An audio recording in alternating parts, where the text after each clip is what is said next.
बेटा हाँ आप आगे आ जाए, आप बराबर नहीं आए, आप इधर आ जाए, ऐसे करते हैं, यहाँ बैठे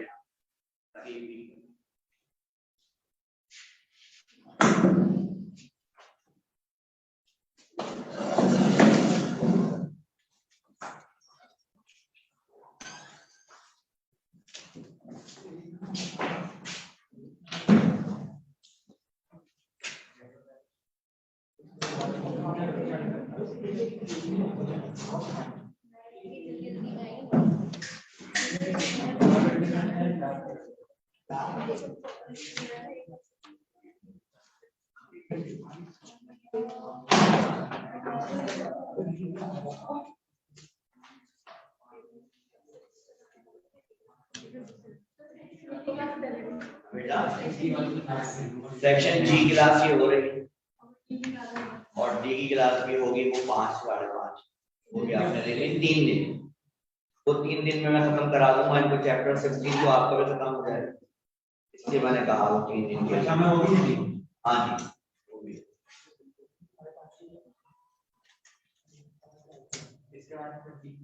इसके बाद मेरी फर्स्ट ईयर है, आपकी क्या केमिस्ट्री है, ठीक है।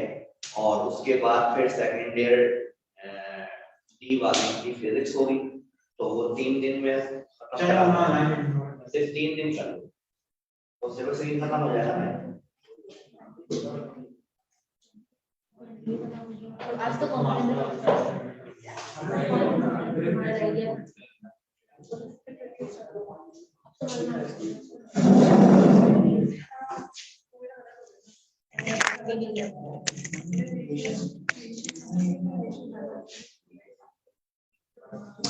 बिस्मिल्लाहिर्रहमानिर्रहीम। बेटा चैप्टर नंबर 17 का एक टॉपिक रह गया था, कॉम्पटन्स इफेक्ट, याद है? उसके न्यूमेरिकल हमने कर लिए थे। यस एक ही न्यूमेरिकल था बेसिकली, बाकी 2 आपको करवाए थे। न्यूमेरिकल मैंने आपको समझा दिया था, थ्योरी रह गई है, इंपॉर्टेंट है पेपर के लिए। तो चैप्टर नंबर 17 का आखिरी टॉपिक है आज, इंशाल्लाह 17 खत्म हो जाएगा सेक्शन जी वालों का। तो 17, 18, 19, 20 ये 4 चैप्टर लास्ट के हमारे हो गए और 11, 12 शुरू के 2 हो गए। और इंशाल्लाह परसों यानी हफ्ते तक मैं आपको 16 भी खत्म करा दूंगा। तो आपके सिर्फ 3 चैप्टर रह जाएंगे, 13, 14 और 15।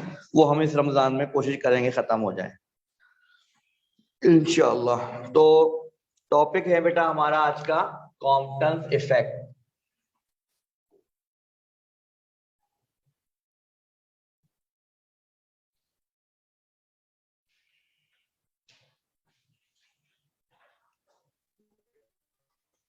बेटा कॉम्पटन्स इफेक्ट ये है कि एक खास फोटोन आता है और वो फोटोन इलेक्ट्रॉन से कोलिजन करता है, कोलिजन करके स्कैटर्ड हो जाता है। This scattering of photon is called Compton's effect. ठीक, एक फोटोन यानी लाइट, एक फोटोन यानी लाइट, ये फोटोन कहलाएगा incident photon. Incident photon, light आई, ये जो फोटोन है उसकी वेवलेंथ है लैम्डा, और इस फोटोन की एनर्जी है hc/λ1 और इसका मोमेंटम है h/λ1। ये मोमेंटम का फार्मूला होता है फोटोन का, ठीक है, मोमेंटम निकालने का फार्मूला है। ये फोटोन आया, किससे टकराया? यस, स्टेशनरी इलेक्ट्रॉन, रुके हुए इलेक्ट्रॉन से टकराया। टकराने में क्या हुआ? अपनी एनर्जी का कुछ हिस्सा फोटोन ने किसको दिया? इलेक्ट्रॉन को दिया, तो इलेक्ट्रॉन पहले रेस्ट में था, अब ये किसी एंगल फाई पर मोशन में आ गया विद वेलोसिटी v। फोटोन ने क्या किया, अपनी एनर्जी का कुछ हिस्सा किसको दे दिया, तो फोटोन की एनर्जी बढ़ गई कम हो गई, फोटोन की एनर्जी कम हो गई तो वेवलेंथ बढ़ गई, क्योंकि वेवलेंथ में और एनर्जी में इनवर्स रिलेशन होता है, जब एनर्जी कम हो जाती है तो वेवलेंथ बढ़ जाती है। तो मेरा बेटा ये जो स्कैटर्ड फोटोन था इसकी वेवलेंथ बढ़कर λ2 हो गई और इसकी एनर्जी हो गई hc/λ2 और मोमेंटम हो गया h/λ2 और ये एंगल थीटा पर स्कैटर्ड हुआ, इसे कहते हैं स्कैटर्ड फोटोन। नहीं नहीं नहीं, इसकी वेवलेंथ क्या होगी मैं उसके बारे में बाद में बताऊंगा। ये बहुत सारे फोटोन कर सकते हैं, लेकिन वो कौन सा फोटोन है वो भी एक खास किस्म के फोटोन होते हैं। देखो, वो जो फोटो इलेक्ट्रिक इफेक्ट था उसमें तो इलेक्ट्रॉन को बाहर आने के लिए एनर्जी चाहिए थी ना, ये तो रुका हुआ इलेक्ट्रॉन है, इसको तो थोड़ी एनर्जी मिलेगी, चल पड़ेगा ये तो इसके लिए कोई कट ऑफ की जरूरत नहीं है। ठीक है जी।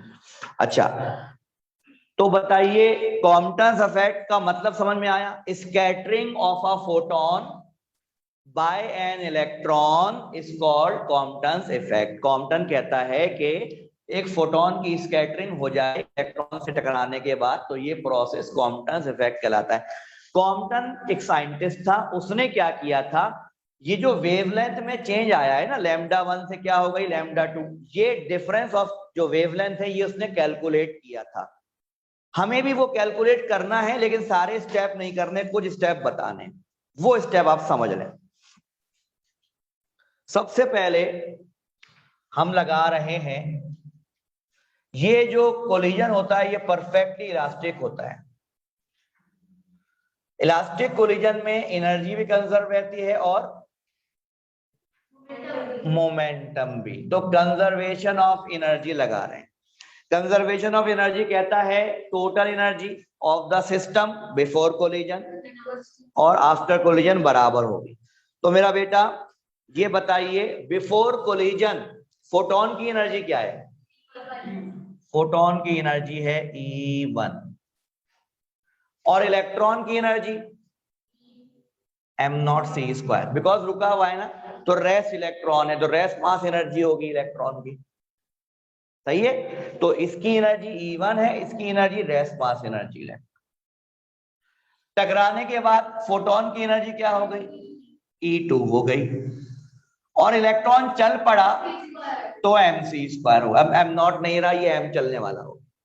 अब इसको चाहे तो आगे लिख लें hc/λ1 plus m0c² hc/λ2 plus mc²।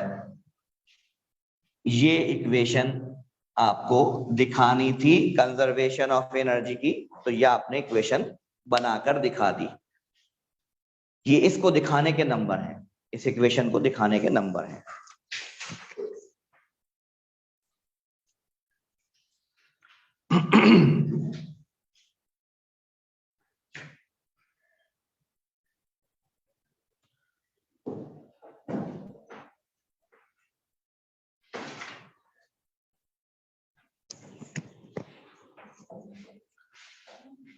बेटा जैसे एनर्जी कंजर्व रहती है ऐसे मोमेंटम भी कंजर्व रहता है, लेकिन मोमेंटम की कंजर्वेशन जो है वो थोड़ा सा मुश्किल होती है। वजह यह है कि मोमेंटम वेक्टर है, वेक्टर एक्स एक्सिस पर अलग कंजर्व होगा और वाई एक्सिस पर अलग कंजर्व होगा, तो थोड़ा सा डिफरेंट है।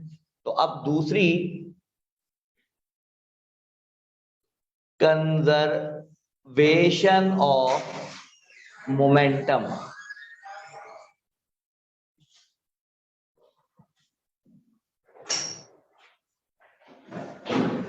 बेटा मोमेंटम की जो कंजर्वेशन है वो अलोंग एक्स एक्सिस अलग लगेगी और अलोंग वाई एक्सिस अलग लगेगी, और उसको बनाने समझाने के लिए मैं डायग्राम बनाऊंगा।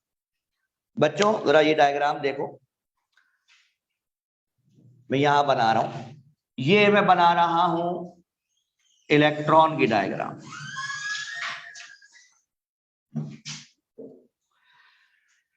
देखो बिफोर कोलिजन नहीं बना रहा, आफ्टर कोलिजन बना रहा हूं। ये देखो आफ्टर कोलिजन इलेक्ट्रॉन का मोमेंटम इस डायरेक्शन में है, बताइए। ये इलेक्ट्रॉन का मोमेंटम है, वेलोसिटी भी है, तो मोमेंटम क्या होगा? एंगल क्या है? एंगल है फाई। तो बेटा इस मोमेंटम के दो कंपोनेंट होंगे, एम वी कॉस फाई यानी एक्स वाला, और वाई वाला होगा एम वी साइन फाई। ये एक्स एक्सिस वाला है, ये वाई एक्सिस वाला है। अच्छा ये फोटोन है, तो फोटोन का मोमेंटम मैंने ऐसे दिखा दिया। फोटोन का मोमेंटम ये है बेटा h अपॉन लैम्डा 2। इसका एंगल जो है वो है थीटा, तो इसके भी दो कंपोनेंट होंगे। थीटा के सामने वाला h upon lambda 2 sine theta, ये y कंपोनेंट है, y एक्सिस पर आया, ये x है, तो ये बनेगा h upon lambda 2 cos theta. क्या ये आपको समझ में आया? रिजॉल्व करना है इसके कंपोनेंट y और x, इस कंपोनेंट y और x। बस इसका y नीचे है, इसका y ऊपर है, ठीक है। अब मैं x एक्सिस की बात कर रहा हूं, जरा सुनिएगा। कंजर्वेशन ऑफ मोमेंटम कहता है total momentum before collision and after collision will be same. तो बेटा टोटल मोमेंटम बिफोर कोलिजन, सुने, बिफोर कोलिजन, कोलिजन नहीं हुआ, कोलिजन नहीं हुआ तो फोटोन था। फोटोन का मोमेंटम क्या था? ये जो फोटोन का मोमेंटम था ये एक्स पर था, वाई पर था? बिफोर कोलिजन पूरा पूरा एक्स पर है जी, क्योंकि ये देख लो ये एक्स एक्सिस है। इसका मतलब ये हुआ कि एक्स एक्सिस पर बिफोर कोलिजन फोटोन का मोमेंटम पूरा h अपॉन लैम्डा 1 है, ठीक। अब इलेक्ट्रॉन का momentum, electron was at rest, rest इसका मोमेंटम, तो ये हो गया एक्स एक्सिस पर फोटोन का मोमेंटम, ये हो गया एक्स एक्सिस पर इलेक्ट्रॉन का मोमेंटम, ठीक। आफ्टर कोलिजन, आफ्टर कोलिजन, ये बिफोर कोलिजन था, अब आफ्टर कोलिजन आ जाइए, दोनों के एक्स कंपोनेंट लेंगे जी। जी क्या ख्याल है, इसका एक्स कंपोनेंट क्या है? h upon lambda 2 cos theta plus M V cos phi, इसका एंगल फाई है, इसका थीटा है, तो एम वी कॉस फाई। क्या आप लोगों को ये h अपॉन लैम्डा 1 बराबर h upon lambda 2 cos theta plus M V sine phi, ये स्टेप समझ में आया बच्चों?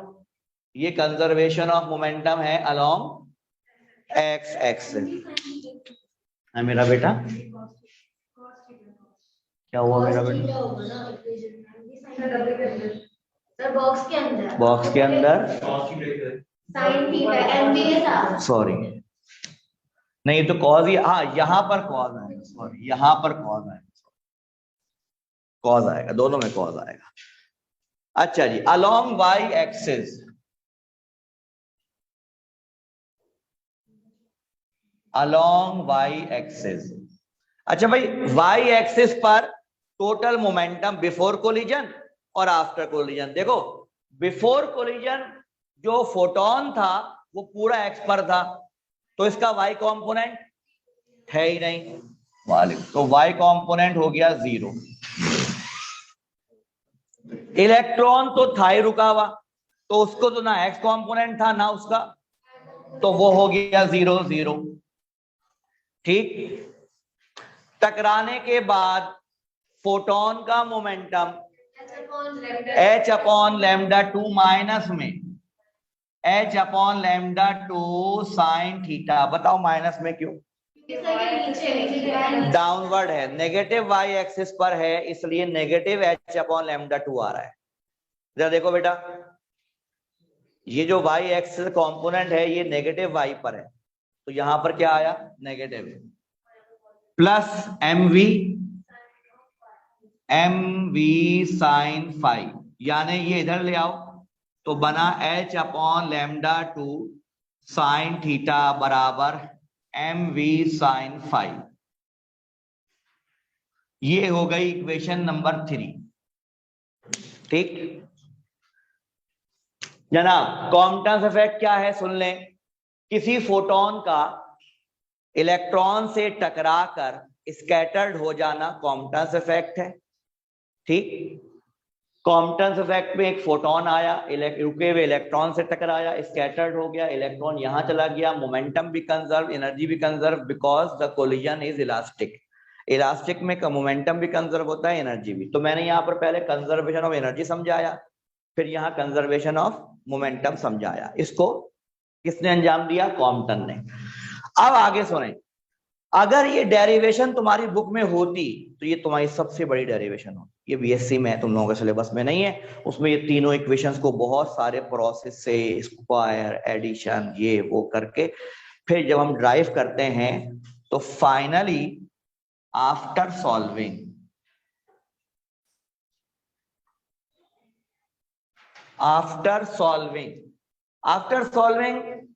कॉम्पटन ने क्या ड्राइव किया देखें। कॉम्पटन ने बताया कि lambda two minus lambda one बराबर है H upon M not C one minus cos theta. ये फार्मूला ड्राइव किया था इन इक्वेशनों को यूज करते हुए, किसने, कॉम्पटन ने। ये फार्मूला हमारे पास आया। इसमें ये जो lambda two minus lambda one है बच्चों, इसे कहते हैं डेल्टा लैम्डा, और इसे कहते हैं कॉम्पटन शिफ्ट। क्या कहते हैं, कॉम्पटन शिफ्ट कहते हैं। और ये जो H अपॉन एम नॉट सी है, इसे कॉम्पटन वेवलेंथ कहते हैं। इसे कॉम्पटन वेवलेंथ कहते हैं। इसकी वैल्यू है 2.42 exponent minus 12 metre. So finally अगर मैं इन दोनों को यूज करूं तो इसकी जगह मैं क्या यूज करूंगा, डेल्टा लैम्डा, इसकी जगह लैम्डा सी वन माइनस कॉस थीटा। ये फार्मूला ड्राइव हो गया। कॉम्पटन वेवलेंथ, एच की वैल्यू प्लैंक कांस्टेंट डालेंगे, यहाँ इलेक्ट्रॉन का मास डालेंगे, सी डालेंगे, सॉल्व करेंगे, ये वैल्यू आएगी। नहीं, इस वैल्यू को कॉम्पटन वेवलेंथ का नाम दिया गया क्योंकि ये जो डायमेंशन बनती है ना, ये वेवलेंथ की बनती है। नहीं, किसी चीज की नहीं है। जैसे एक कांस्टेंट नाम नहीं होता, रिडबर्ग कांस्टेंट था ना जैसे, तो यहाँ पर इस कांस्टेंट का नाम कॉम्पटन वेवलेंथ। अब सवाल पैदा हुआ, सर इसका नाम वेवलेंथ ही क्यों है, क्योंकि इसकी ये फार्मूला वेवलेंथ का ही है। ठीक है, और कॉम्पटन ने ड्राइव किया, नाम कॉम्पटन वेवलेंथ पड़ गया कांस्टेंट का। इसको एक दफा नोट्स में रीड कर लें, इंशाल्लाह ये तमाम बातें एज इट इज आपको मिल जाएंगी, समझ लें। कोई सवाल हो तो पूछ लीजिए।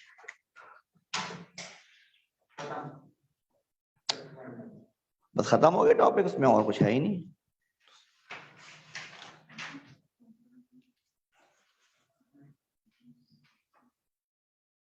इंपॉर्टेंट है इस दफा के लिए।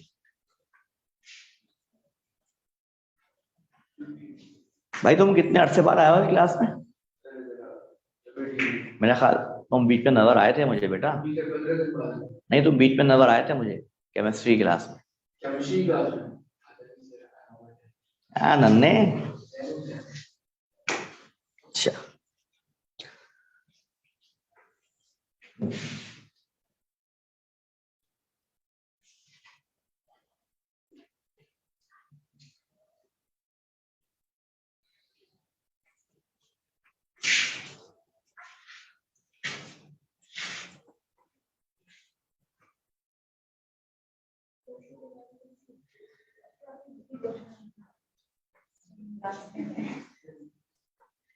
मुझे पता ही नहीं। एक दफा इसको रीड कर लीजिए नोट्स में।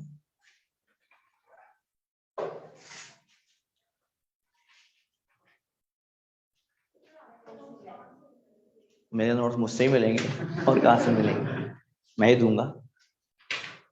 आप 400 के आप मुझसे परसों ले लीजिएगा, कल तो मुश्किल है क्योंकि आज मैं ऑर्डर दूंगा तो परसों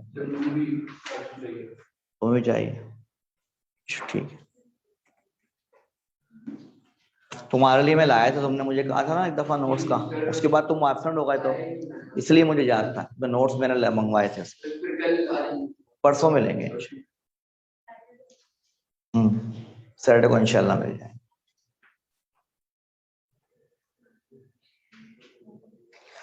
अच्छा, अब एक छोटी सी बात मैं आपको समझाऊं। हमने कहते हैं न्यूमेरिकल करवाए थे, न्यूमेरिकल समझ लो। एक न्यूमेरिकल बता रहा हूं। फर्ज कर लो कि अगर ये जो फोटोन है ये 90 डिग्री पर स्कैटर्ड हो जाए तो यार थीटा कितना आएगा?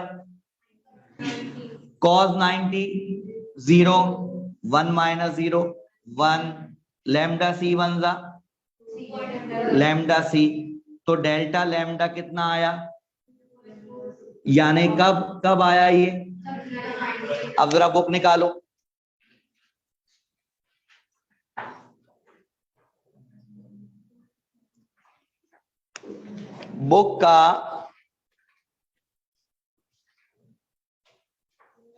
बुक का बेटा न्यूमेरिकल नंबर है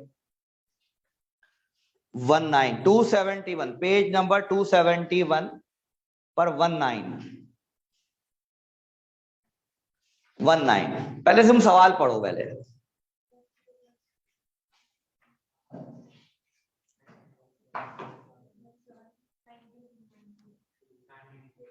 एंगल 90 है, क्या निकालना है?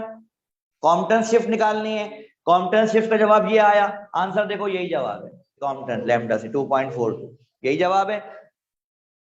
तो ये मैंने करा दिया है न्यूमेरिकल। एक जो तुम्हें सबसे इंपॉर्टेंट सवाल है वो ये है 10, ये तुम लोगों ने करना है, पेपर में आ चुका है, ये मैं करवा चुका हूँ जी। 14 भी किया हुआ उसमें, ये 45 एंगल पर आया हुआ।